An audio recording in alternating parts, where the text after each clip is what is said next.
संवाद उपनिषद श्रृंखला में आज का विषय शरीर का निर्माण भाग 5। भावनाओं में जो परिवर्तन आता है वह आत्मिक धरातल से उठता है। इच्छाओं का स्वरूप निर्माण यहीं से होता है। स्थूल शरीर में चेतना शक्ति स्थूल शरीर के साथ कार्य करती है। सूक्ष्म शरीर की ऊर्जाएं हमारी भावनाओं के रूप में भावनात्मक अनुभवों के रूप में कार्य करती हैं। कारण शरीर की ऊर्जाओं से हमारी दृष्टि बनती है। सभी एक दूसरे से भिन्न भिन्न प्राणों के माध्यम से जुड़े रहकर कार्य करते हैं। विभिन्न ऊर्जा केंद्र चक्र दो शरीरों स्थूल सूक्ष्म अथवा कारण के बीच सेतु का कार्य करते हैं। ऊर्जाओं की गति का नियंत्रण वितरण और विसर्जन करते हैं। ऊर्जाओं का शरीर के अनुरूप रूपांतरण करते हैं। इसके लिए हमें भाव शुद्धि का धरातल पकड़ना होगा। स्वाध्याय उपासना और भक्ति से जुड़ना पड़ेगा। प्रकृति का जीवन व्यक्ति को सदा विकृति से दूर रखता है। मन में प्रसन्नता सुख और शांति का भाव रहता है। अंतःस्त्रावी ग्रंथियों के रसायनों को संतुलित रखता है। सभी रोग साध्य हो जाते हैं। हमारे यहाँ एक कहावत प्रचलित है, जैसा खावे अन्न वैसा होवे मन। यहाँ अन्न का अर्थ केवल भोजन ही नहीं है। हम जिस चीज का भी भोग करते हैं वह अन्न की परिभाषा में आता है। यहाँ तक कि यश भी हमारा अन्न है। हम सब एक दूसरे के अन्न हैं। इस अन्न की गुणवत्ता स्थूल नहीं हो सकती। फिर तो सदा नियम संयम से खाने वाले कभी बीमार ही नहीं पड़ेंगे, जबकि रोग तो उनको भी घेरते हैं। आज तो साधु संतों को भी असाध्य रोगों से घिरते देखा जा सकता है। उनका भोजन तो नितांत सादा होता है। भोजन के साथ अन्न के साथ जुड़ी हमारी मनोदशा इसका मूल कारण है। यह मन कारण शरीर से जुड़ा है। इसमें सारे अनुभव पुराने संस्कार सारे पूर्व कर्म संचित रहते हैं। उसी के आधार पर मन में इच्छाएं उठती हैं। प्राण ही इंद्रियों के माध्यम से ग्राह्य को मन तक पहुंचाते हैं। मन की इच्छा को शरीर तक पहुंचाकर कार्य रूप में परिवर्तित करते हैं। यदि बुद्धि सात्विक है तो इन इच्छाओं का सही दिशा में नियंत्रण भी किया जा सकता है। इच्छा पूर्ति का मार्ग भी बदला जा सकता है। ऊर्जाओं का यह परिवर्तन भावी जीवन का निर्माण करता है। इसी कारण मनुष्य अपना भाग्य विधाता बनता है। इच्छाओं का एक हेतु हमारा वातावरण भी है। जिस प्रकार का वातावरण हमारे मन में बनता है, हमारी इच्छाएं भी उसी के अनुरूप ढलती चली जाती हैं। इसी कारण व्यक्ति अपराधियों की संगत में अपराध और सत्संग में सद्गुण सीखता है। जैसे संगत जैसा साहित्य जैसा माहौल आपके चारों ओर बना रहेगा, वही मन की दिशा में अहम भूमिका निभाता है। हर व्यक्ति की अहंकृति प्रकृति और आकृति एक सी होती है। इस सिद्धांत से स्पष्ट ही है कि व्यक्ति की आकृति से उसके मन बुद्धि और आत्मा का परिचय भी मिलता है। इसी प्रकार मन प्राण वाक अलग नहीं हो सकते। मन के अनुरूप ही प्राणों का व्यापार चलता है। कार्यों का संपादन होता है। सृष्टि का व्यापार चलता है। मन की गति को प्राण ही पकड़ सकते हैं। जिसने प्राणों को साध लिया वह मन को पकड़ लेता है। प्राण की चेष्टा है। कारण मन की चेष्टा सूक्ष्म तक और सूक्ष्म से स्थूल तक पहुंचती है। इसी बीच गति धीमी होती जाती है। मन में जैसे ही कोई भाव आया, इच्छा हुई पर क्रिया नहीं हुई। जब इच्छा पूरी करने की सोची तब प्राणों में हलचल हुई। ये प्राण चक्रों के माध्यम से चेष्टा रूप में बहने लगे। चक्रों के माध्यम से ऊर्जा अंतःस्त्रावी ग्रंथियों तक पहुंचती है। भावनाओं के अनुरूप रसायनों का स्त्राव होता है। शरीर में परिवर्तन परिलक्षित होते हैं। रक्तचाप धड़कन आदि में परिवर्तन होते हैं और शरीर स्वयं हरकत में आता है। यह गति उत्तरोत्तर कम होती है। जिस प्रकार शरीर का नित्य क्षरण और निर्माण होता है, वैसे ही मन बुद्धि अहंकार का भी क्षरण और निर्माण नित्य होता है। केवल गति का भेद है। कई बार यह तर्क उठता है कि इच्छा तो ईश्वर की मर्जी से पैदा होती है, उसे पूरा क्यों करें। मन चंचल है। उस पर सद्बुद्धि का अंकुश हो, विवेकपूर्ण चिंतन का अंकुश हो तो इच्छा स्वतः ही ईश्वरीय दिखाई देगी। कारण की इच्छा पर सर्वाधिक प्रभाव वातावरण का पड़ता है। वातावरण और अहंकार मिलकर इच्छा का स्वरूप ही बदल डालते हैं। मन क्या कहता है वह या तो सुनाई ही नहीं देता या दबा दिया जाता है। ईश्वरीय इच्छा पर व्यक्तिगत इच्छा हावी हो जाती है, वरना मन तो कभी झूठ बोलता ही नहीं। मन को हर बात की भनक भी पड़ जाती है। बिना किसी भाषा के मन अनेक बार स्थिति का स्वतः ही आकलन भी कर लेता है, यदि उसे अवसर दिया जाए।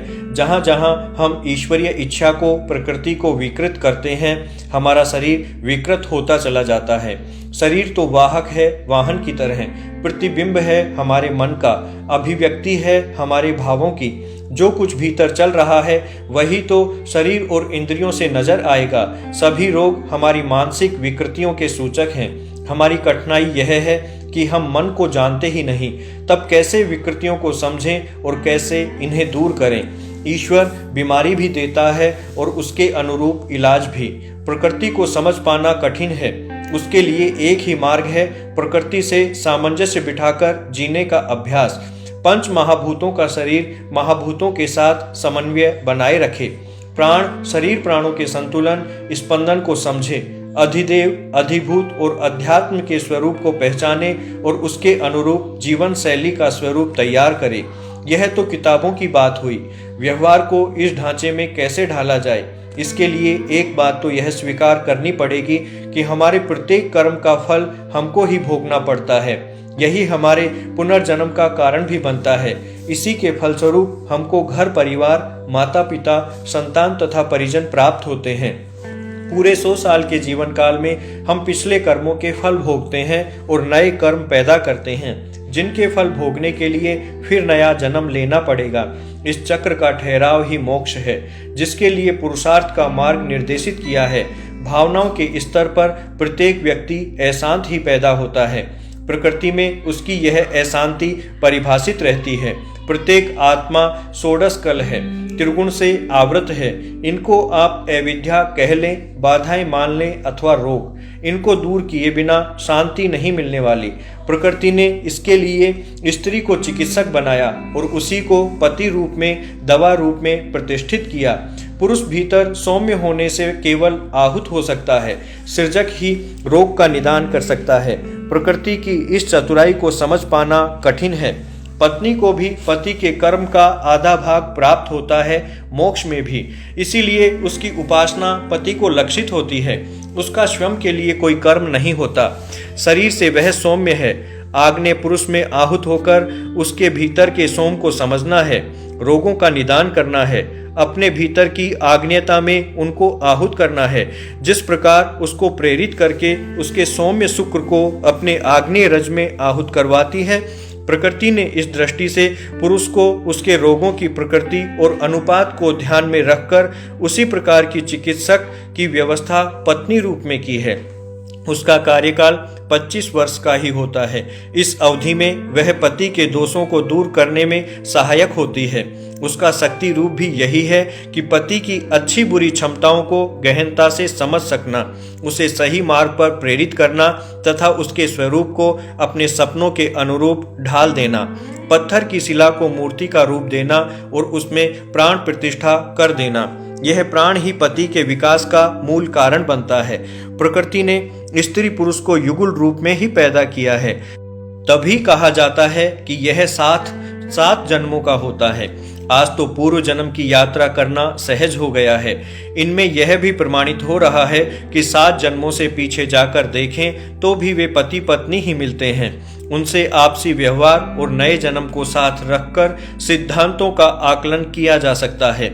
इस तथ्य से यह निष्कर्ष भी स्पष्ट है कि मुक्ति ही इस प्रपंच का विराम स्थल होगा, वरना प्रत्येक जन्म में पति ही पति बनेगा और पत्नी ही पत्नी। मुक्ति के लिए दोनों को कामना मुक्ति होना पड़ेगा।